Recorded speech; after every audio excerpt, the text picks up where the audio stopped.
I made sure one of my comps for the recruiting class was a Cotton just for you. Okay, all right. I got him in there. Taking jabs I got some already. Ben Cotton in there. What do you think of the class? I like the class for the size it was. I mean, only taking 10 guys, but I think they feel like they maximized their value in those picks. Obviously, Danny Odom is the headliner as a 5-star, but Luke Sorensen's a kid I'm really excited about, and I wouldn't count him out from having a shot to even contribute next year. Yes. I mean, he really started more as a blocking tight end, but I think he's got all the traits to be a really, really good wide receiver. I think the ceiling is incredibly high for Claude and Puma, and my sleeper would be Larry Miles. I just think, I mean, he's still playing, I think, in their Florida high school state championships. And he just keeps putting up numbers, and he's a little guy, but he packs a punch for that size. Larry Miles had 169 yards and a touchdown in the semifinal game. That's not bad. Not bad. Not bad. BC, looking with the smaller class, we know what they're trying to do in the transfer portal. What do you think some immediate needs right now in that transfer portal that Nebraska has to go after? Well, I mean, obviously, I think a few additions on the D-line would help. They've got a lot of good guys there to develop, but I think you could add a couple pieces that could really help that unit take off. Running back is a spot where you look at as maybe you add to that competition. I know I'm excited to see in this bowl game what Mosey and Makai Nelson can do. I think that's kind of the cool part of this game, one of the storylines of that bowl game. But the more competition you can have at that position, the better. But I'm always kind of focused on the trenches. If you can add guys, and it's elbows out to try to get those type of guys, that's understood, and they come at a high price. But if Nebraska can find a few just dynamic guys on each side of the ball, offensive line and defensive line, it can go a long way for this program. And we've seen, like, look at Texas Tech, like how they change things with some D-line additions. You can get a lot done if you get the right 2 or 3 guys there sometimes. Brian, it's been a different December than what we've been used to. I mean, there's been no recruiting, there's been no portal stuff yet, but there's been a lot of coaching staff movement. I mean, just what are your thoughts on how Matt Rule, how quick he's operating? I mean, it hasn't been the norm in our time working around this program to see a coach operate the way he's been operating. Yeah, I give him credit because I think you have to move with that sort of pace nowadays, because you've got to get your guys here, your new staff members, so the players can get around them, so they can have a feel like how they fit together. Obviously, you want to have your guys in place before you get to the portal when it opens up on January 2nd. So I think he almost had to go at sort of that breakneck pace, because if to get the guys you want, there's a lot of other schools that, for instance, are interested in Rob Orich. Like, there's other suitors for him, or a Jeep Wade. Like, I know there was another power conference school that wanted him. So you got to go play ball pretty early in the process to, I think, get the guys you want, and then it helps them get familiar with your players and vice versa. Any concern about Orich not having experience in a Power 4 conference and really only having 1 year at that level as a DC? I mean, I think it's fair to bring up, but as Rule said today, like, he just fell in love with the tape, and at every level he's been, he's been elite with it. He's helped them progress each season, and if you look at that San Diego State defense, last year that was like a 3-9 football team, and to build that into a top 10 unit in like 10 different categories, obviously good against the run, but they were strong in the red zone too, and that's like a huge stat that Nebraska has to completely flip, basically dead last there, this year. So I just think a lot of things added up, and it sounds like, Rule just felt like his defense in the last year or so, it just wasn't playing as fast as when they first got here. And when he watched the tape of Orich's defense, it's like those guys fly around, and I just like the way they get after it. And so, and then they also went to apparently Matt Rule's daughter's basketball games, and he was able to communicate a vision even while there's a chaos of grown men probably yelling Thanks, at Sip, for clarifying that. Yes, thank you very much for asking that question. Yes. So with those two guys, with Wade and Orich being hired so quickly, they're going to be involved in the bowl game. Are you bowl game prep? Are you surprised by that? Set 2-part question, and then what do you think they can get implemented in those 14, 15 practices with those two new guys now being present? I'm not surprised by it with Wade, especially even coaching the guys up, because again, it's like that's an O-line that has all these like second and third year players we've talked about. Your Grant Brickses, your Gibson Pyle, I think is injured right now, but Jason Machachok type. Yeah, you could go through like 5 or 6, 7 names there, and it's those guys' time. It's their time to step up. The green light's on, and for Jeep Wade to get a close look at them and kind of see, for one, who's going to fit into one of the starting guard spots with Rocco Spindler out. That's going to be interesting.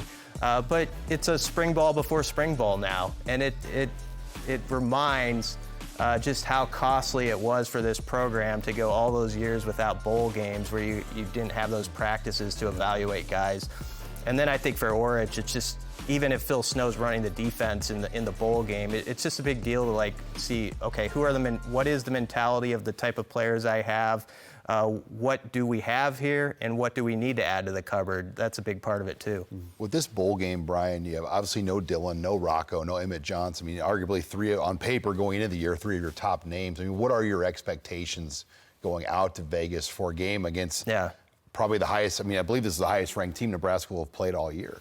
Yeah, I mean, they're obviously going to be big underdogs, but we've seen this. It was a while back, but you remember we covered some bowl games. Michigan. Yeah, but even in the Pelini era, you could go back to like there's games where teams are motivated and one side's not, and that's like the biggest thing.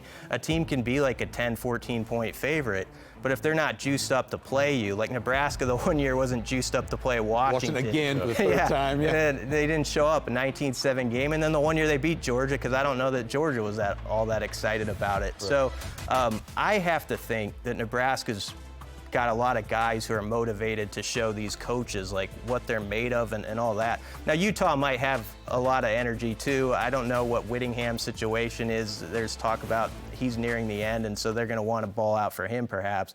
But this is a great opportunity. We mentioned like Mosey and Makai Nelson, guys like that. What do you got? This is a chance to show like you're ahead of the pack as you go into 26 and use it as sort of a trampoline. I need you to ask Jeep Wade a question for me. Being that he's a Southerner, is his middle name Pillow or Pilla? That's what, because we say Pilla in the South, so it's Gideon Pilla Wade the fourth, or is it Gideon Pillow Wade the fourth? All right, that'll be like my third or fourth question. I appreciate that. Not the first one on the gate. Let me ask you a real question. Okay. What do you think about, so it's a lot of outside zone, but it also involved at Georgia Tech a quarterback that ran for more than 30 touchdowns. What do you think that means for Nebraska's offense? We're getting into that. Yes. Get your grease board out. Yeah. I always think it helps when you have a mobile quarterback in the college game as far as the like speculation about what's going to happen. These are the 3 words that aren't popular to say. I don't know. Sure. I just don't know what's going to go on. I don't think he knows. And so I'm as curious as everybody else on that. I do think in this day and age, with those type of situations as a fan base and certainly as a coaching staff, you can't panic about stuff. Like it's not whatever one player does, and I'm talking about any player.